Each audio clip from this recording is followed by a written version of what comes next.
incorporarse.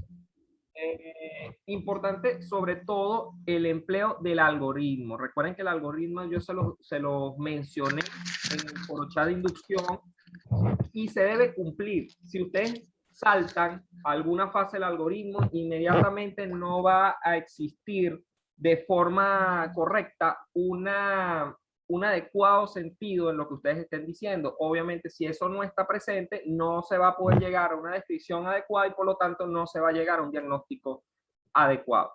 Al contrario, más bien vamos a dar falsos positivos o falsos negativos.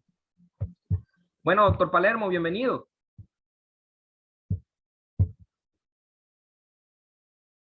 Muchas gracias, doctor Ceballos. Buenas tardes a todos. Bueno, vamos a empezar con esta sesión de casos clínicos. Esperemos sea de su gran provecho, de gran agrado y logren sacar. Ok, bueno, ya muchos de acá conocen al doctor Palermo. Él es médico cirujano. Referente a los estudios imagenológicos. Adelante, doctor. Doctor, disculpe que lo interrumpe ya. Un cirujano es todo aquel médico que sea capaz de prevenir, diagnosticar y curar enfermedades ejerciendo la cirugía. Ya va, espera un segundo. Ok, bueno, ya todos acá conocen al doctor Palermo. Él es médico cirujano, es médico ecografista, médico ocupacional, médico emergenciólogo, médico docente certificado de nuestra institución. Un gran honor tener a alguien que es, aparte de muy centrado, muy científico en cuanto a la parte investigativa de lo que ha hecho por nosotros y en cuanto a la parte educativa con los cursos, una persona que ha tenido mucha experiencia con las rayos X de tórax. Y eso es lo que nos interesa. Aparte de saber, recuerden que la academia es muy importante, la teoría y la práctica son muy importantes, pero la experiencia le da siempre un punto a favor a todas aquellas personas que ejerzan pues lo que es el estudio de la radiografía de tórax. Un honor entonces tenerlo, doctor Palermo. Bueno, vamos entonces a dar inicio oficial a esta mentoría. Les comentaba a los muchachos que el objetivo de la clase de hoy, aparte de reforzar lo que ya venimos viendo y de pulirlos en cuanto a su lenguaje técnico. Recuerden que el lenguaje de la radiología es muy distinto al lenguaje de otras especialidades. Este lo hace mucho más original porque se encarga precisamente de las imágenes. No es algo de que, bueno, vamos a hablar de la anatomía o de la histología que ya todos aquí manejamos, sino un lenguaje técnico radiológico. El día de hoy, bueno, vamos a reforzar nomenclatura, lenguaje técnico, la terminología, ¿verdad? Y vamos a, sobre todo, hablar, pues, acerca de, claro, al finalizar todo lo que serían los casos clínicos, las pautas que deben seguir para el informe final. Recuerden que al finalizar de este diplomado, de este curso intensivo, ustedes deben hacer la presentación de un informe que va a ser de forma muy sencilla, muy corta, en parejas, sobre un tema, pues, el que ustedes desean abordar en este campo, ¿no? Eso queda al final. Les voy a dar unos tips bastante precisos, pero bueno, vamos a lo que vinimos. Estos son entonces los casos clínicos que traemos para el día de hoy. Son casos de la vida real, muchachos. No son casos ficticios que ustedes van a conseguir en cualquier sitio, alguien que los invente. No, estos son casos propios de nosotros que lo hemos visto, lo hemos analizado, lo hemos interpretado y sobre todo hemos diagnosticado a ese paciente. Bueno, traje esta lámina que resume prácticamente el 80% de lo que yo quiero que ustedes hoy se lleven al momento de interpretar. Son las escalas de grises, es decir, las densidades con las que nos vamos a enfrentar al momento de estudiar una rayo X de tórax. Recuerden siempre que desde lo más oscuro, llámese lo más negro, lo más radiolúcido, va a venir diferentes tipos de escala a medida que va aumentando la densidad. Esta, por ejemplo, vendría siendo la densidad aire. Como ya ustedes saben, en una radiografía de tórax, la principal densidad de los campos pulmonares es aire. La densidad de la tráquea y de lo, bueno, en general del árbol traqueobronquial es aire. Entonces, como es uno de los principales indicativos de la radioequia de tórax para estudiar patologías cardiopulmonares, debemos conocer que la radiolucidez de los campos pulmonares es lo fisiológico y que cuando ese negro o esa imagen radiolúcida se altere, estaríamos entonces frente a un ente patológico, ¿ok? Luego vendría una segunda densidad que es un poquito un tono más grisáceo, no es tan brillante, pero está intermedio, que correspondería a la grasa. La grasa la vamos a observar, por ejemplo, cuando estemos estudiando los ángulos cardiofrénicos. Recuerden que allí hay un pequeño asiento de grasa pericárdica que adopta esta misma densidad. Esto es como ponerles un ejemplo. En partes blandas superficiales también lo podemos ver. Es la densidad grasa. Luego viene la densidad agua. La densidad agua prácticamente, recuerden, el cuerpo humano, el 80% es agua. Entonces, ¿qué ocurre? Que esa cantidad de agua la vamos a ver de esta manera. Vamos a notar que es un poco más denso que la grasa, es decir, más brillante, no tanto como el calcio, pero sí es radiopaco, ¿sí? Y la densidad agua la vamos a conseguir, por ejemplo, en el sistema cardiovascular, que vendría siendo, obviamente, el principal, ¿no? Abordar en la rayos X. Aparte también de lo que serían ya estructuras como, por ejemplo, el hígado o lo que sería más que todo la mucosa gástrica, que en algunos casos se logra ver, igual que el mediastino, en el caso de la lateral. La densidad calcio, como ya ustedes conocen, la apreciamos en todo el esqueleto regional, el sistema óseo, no solamente conformado por los huesos, sino también por los cartílagos. Y finalmente tenemos la última densidad, la más brillante de todas, la más radiopaca, la más nítida, que es la densidad metálica.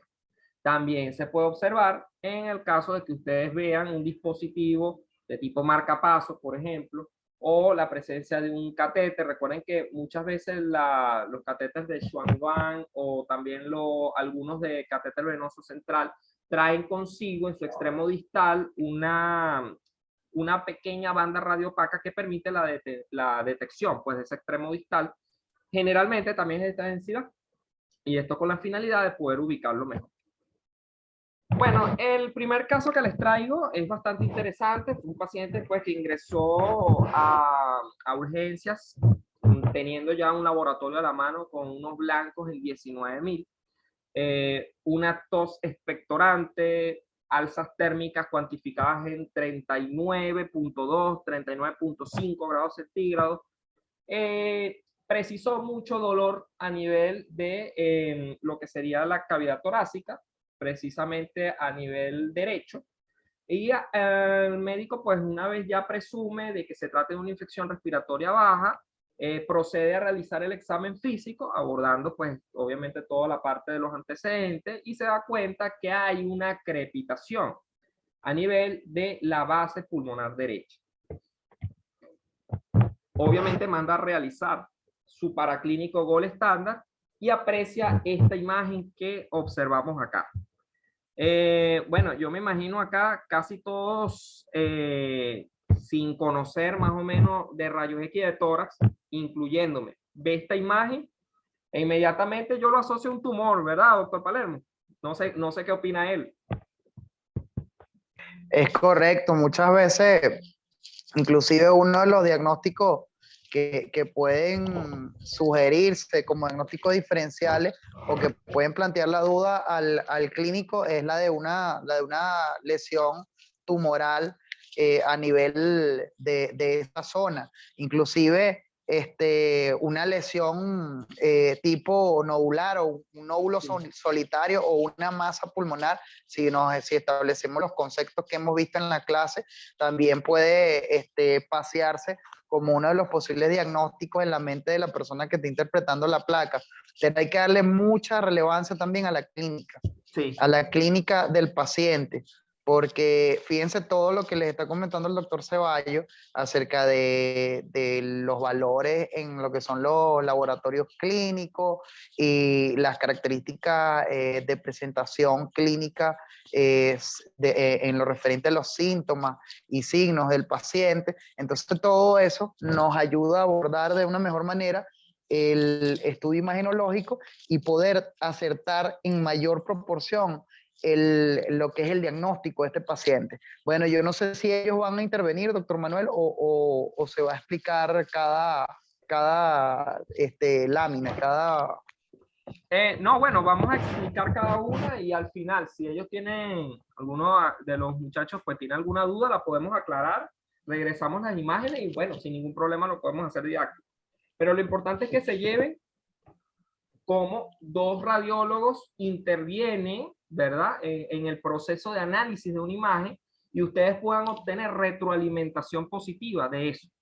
¿Por qué? Pues no es lo mismo irnos a los libros, aprenderme a caletre todo lo que es escribir una imagen, pero al momento de llevarlo a la práctica, pues dificulta un poco, porque sencillamente no hay la experiencia.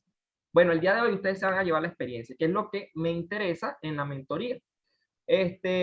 Bueno, sí, evidentemente, como dice el doctor Palermo, si nosotros no tenemos una clínica, recuerden que este diplomado los orienta a ustedes, si se pudieron dar cuenta, en las clases, en el material, en los forochats que hemos apreciado, si se dan cuenta, yo me enfoco mucho en la clínica, porque el radiólogo, lamentablemente, y eso es una autocrítica que hago a mi gremio, el radiólogo se ha enfocado solamente a estudiar imagen. Y desde este siglo XXI hasta nuestros días ha sido así. Un radiólogo de imágenes. Pero lastimosamente el radiólogo debe ser clínico porque somos médicos también. Entonces muchas veces, no, yo no estudio examen físico, yo no evalúo anamnesis, yo no evalúo los demás paraclínicos, no interpreto un leucograma, no interpreto un hemograma, no está bien. ¿Por qué? Porque sencillamente si yo no veo eso y me voy a las imágenes, ok, está bien, hay un porcentaje importante de que tú como radiólogo logres llegar al diagnóstico, pero hay un porcentaje adicional que puedes tener si tú abordas al paciente clínicamente. Y eso es algo que yo he luchado y claro, obviamente como autocrítica, pero también las otras especialidades ha sido un poco difícil al momento también de abordar esa clínica. Porque muchas veces el cirujano general te llama o el internista y te dice, necesito realizar un eco abdominal. El paciente tiene síndrome febril. No, ya va. O sea, tú no puedes venir a pedirme un eco abdominal por un síndrome febril. Tú tienes que justificar por qué necesita el estudio por imagen y qué tipo de clínica tiene el paciente. O sea, abordármelo como si yo fuese también otro médico internista, igual que tú. Eso es así, de sencillo. Tan sencillo porque si no tenemos los datos del paciente, pues lastimosamente no podemos llegar a un diagnóstico preciso. Una de las desventajas de la radiología de hoy en día es que no te permite tocar al paciente, no te permite ni siquiera entrar en contacto con el paciente. Te llega la radioequia de tórax, como en este caso, ves esta imagen y bueno, ves y dices, bueno, en base a mi experiencia personal, en base a los signos radiológicos que aprendí en el posgrado, en base a todo lo que debería, esas características, puedo llegar a que es una neumonía redonda, si es verdad. Pero claro, no puede ser que exista algún clínico, no solamente médico general, puede ser cualquier otro, que esta imagen la vea como un tumor. Tal como dice el doctor Palermo, si uno no conoce la clínica, no conoce los signos radiológicos, no conoce cómo debe interpretarse, cómo debe abordarse, cuáles son las características radiológicas, no vamos a llegar al diagnóstico. Eso es imposible. Perfecto. Le voy a dar unos datos súper interesantes acerca de la neumonía redonda. Es un tipo de neumonía atípica e inclusive suele clasificarse como una de las causas de nódulos pulmonares solitarios o masas pulmonares. Es generalmente de etiología, su etiología es bacteriana, sobre todo uno de los agentes causales más interesantes y más frecuentes es el Streptococcus pneumoniae. ¿Qué sucede? Es mucho más frecuente en los niños y su presentación generalmente es más frecuente en el lóbulo inferior, cerca de lo que es la estructura pleural diafragmática. Fíjense que en este caso la vemos inclusive retrocardíaca, y en el lóbulo, en este caso, podríamos decir que es el lóbulo inferior derecho. Y una cosa, un dato muy interesante para que entiendan por qué la neumonía redonda, es que hay una teoría que explica que sobre todo en niños hay un desarrollo ineficiente de los poros de Corn y de los canales de Lambert a nivel pulmonar, y esto hace que la neumonía se limite a ese espacio y se cree esa forma esférica, se cree esa lesión circunscrita, radiopaca. Entonces son algunos de los detalles interesantes. Y en cuanto a los diagnósticos diferenciales, hay una gran gama de diagnósticos diferenciales. Claro, los más comunes son los que estamos explicando, pero como les dije, en el diagnóstico diferencial, sobre todo en los niños portadores de esto, se deben determinar procesos infecciosos como abscesos, granuloma, TBC, micosis, quiste broncogénico. Hay muchas cositas, y las neoplasias, sobre todo el amartoma, el blastoma pulmonar, o inclusive en algunos casos se puede confundir con otro tipo de lesiones, pero lo más importante es la clínica. La clínica es clara. Y si tenemos este tipo de lesión, y además de eso buscamos otros signos específicos de la lesión, porque debemos ver primero, describir dónde está ubicada, qué forma tiene, es circular. Además de qué forma tiene, ya dijimos dónde está ubicada, qué tipo de radiodensidad tiene, es radiopaca.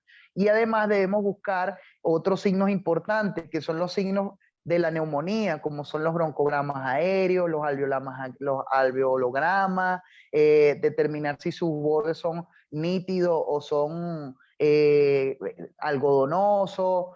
Todas estas características van a darnos parte de este diagnóstico. La presencia, si se puede ver a su través, la presencia de algún tipo de trama vascular o no. Si que aquí es importante describir si de alguna manera se pierde o no la silueta cardíaca o la línea diafragmática, porque eso nos generaría un signo muy importante. Fíjense que acá no hay signo de la silueta. Entonces ya si nosotros tuviésemos nada más la placa en la visión póstero anterior, y una cosa muy importante es que deben saber identificar si es una placa póstero anterior o si es una placa antero posterior. Ya para el día de hoy, ustedes pueden ubicar la lesión si está al mismo nivel, por delante o por detrás de la silueta cardíaca. Sí, sí, perfecto. Adelante, doctor. Bueno, tal como dice el doctor, importantísimo, primero que todo, la ubicación. Vamos entonces a lo que vinimos. Déjenme entonces aquí, vamos a rayar. Ok. Bueno, ya sabemos que en la proyección posterior anterior ya nos está diciendo que está en el campo pulmonar derecho, ¿verdad? Ok, recuerden siempre que un dato importante es tratar de dividir de forma imaginaria cada uno de los segmentos pulmonares. Como ya saben, lo que es el campo pulmonar derecho es muy fácil. Tiene una cisura mayor, tiene una cisura menor, tal como vemos acá. Tanto la menor como la mayor dividen, ¿verdad? Cada uno de los lóbulos. Por ejemplo, la menor divide el lóbulo superior del medio, ¿correcto? Y la mayor divide el lóbulo superior y medio del inferior, ¿ok? Entonces el lóbulo inferior derecho tiene a su vez varios segmentos. Tiene un segmento apical, que vendría siendo, digamos, toda esta estructura que vemos acá. Todo esto que está acá vendría siendo apical. Y luego tiene un segmento también anterior, y tiene un segmento medio y lateral, que obviamente eso se vería mejor en la póstero anterior, y tiene un segmento posterior. Entonces, fíjense, importante acá, cómo logran ustedes de una vez llegar a la ubicación, porque cuentan con la lateral. La lateral lo que nos está diciendo es que la lesión se ubica a nivel del segmento posterior del lóbulo inferior derecho. Eso es lo primero. Ok, yo no sé cómo es la lesión, yo no sé qué es la lesión, pero por lo menos ya estoy ubicado anatómicamente donde se encuentra. Y eso es importante porque unas lesiones van a tener mayor disposición hacia un sitio que hacia otro. Y entonces allí nos comenzamos a abrir el abanico de diagnóstico. Luego viene lo que dice el doctor. Él menciona que es importante decir la densidad. Recuerden que el campo pulmonar debe ser radiolúcido, es decir, oscuro. Cuando ustedes vean un componente blanquecino o radio opaco, la palabra correcta, no vayan a decir nunca eso es una imagen blanca a nivel del campo, no. El término adecuado radiológico es radiopacidad o radiopaco o radiodenso, ¿ok? Eso es lo primero. Ok, entonces ya tenemos que está en el segmento posterior del lóbulo inferior derecho, una imagen radiopaca, ¿sí?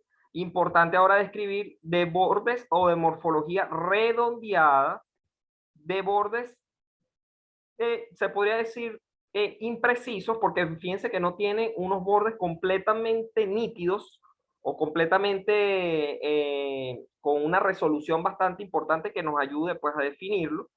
Por lo tanto, decimos que son bordes imprecisos o también denominados bordes algodonosos. También recuerden que, ok, después de decir todo eso, podemos decir si tiene signos presentes. Aquí, por ejemplo, yo veo, no sé ustedes, pero aquí se ve que hay la presencia de unos bronquiecitos, ¿verdad? Que están dibujándose en el interior de la lesión. Vean, aquí hay otros, o sea, son bronquios muy pequeños, pero eso nos ayuda en el diagnóstico diferencial de la lesión. ¿Por qué llego yo a hacer diagnóstico diferencial y descarto una patología tumoral o una patología neoplásica focal? Porque tiene el broncograma. Las lesiones por lo general cancerígenas son homogéneas, no dejan broncograma aéreo en su interior. Entonces, en esos casos, fíjense que es bastante importante realizar el signo del broncograma. También está el signo de la silueta, ya el doctor se lo explicó, importante porque nos ayuda a ubicar en dónde está la lesión sin necesidad de la lateral, pero ya aquí como tenemos la lateral, el signo de la silueta no tendría mucha importancia. Luego vienen hallazgos asociados. Recuerden en el foro chat hablamos de los hallazgos asociados, si hay derrame pleural, si hay adenopatía, si hay aumento del calibre broncovascular o engrosamiento del manguito periliar, si hay presencia de arrastre o retracción de estructuras cardiomediastínicas. Esos son hallazgos, son signos radiológicos también presentes. Y finalmente, y no menos importante, es medir la lesión. ¿Qué pasa con medir la lesión cuando hablamos de un componente neumónico? Bueno, medir la lesión tiene una importancia. A pesar de que sabemos que no es una lesión que le vamos a sacar un diámetro, que vamos a buscar el volumen, no. La intención de medir es para saber si esa lesión a futuro está aumentando de tamaño, es decir, el foco neumónico se está haciendo más grande o se está reduciendo posterior al tratamiento. Entonces, cuando ustedes hagan eso, o si aparece una nueva lesión, eso también, porque muchas veces vemos una lesión única, ok, perfecto, nos enfocamos en ella, pero ¿y si aparecen dos nuevas? Eso también debemos mencionar, ¿ok? Finalmente, cuando ya terminamos de reunir todas las características, ya me queda menos de un minuto, vamos entonces a iniciar una segunda sesión con el mismo link y también con la misma contraseña.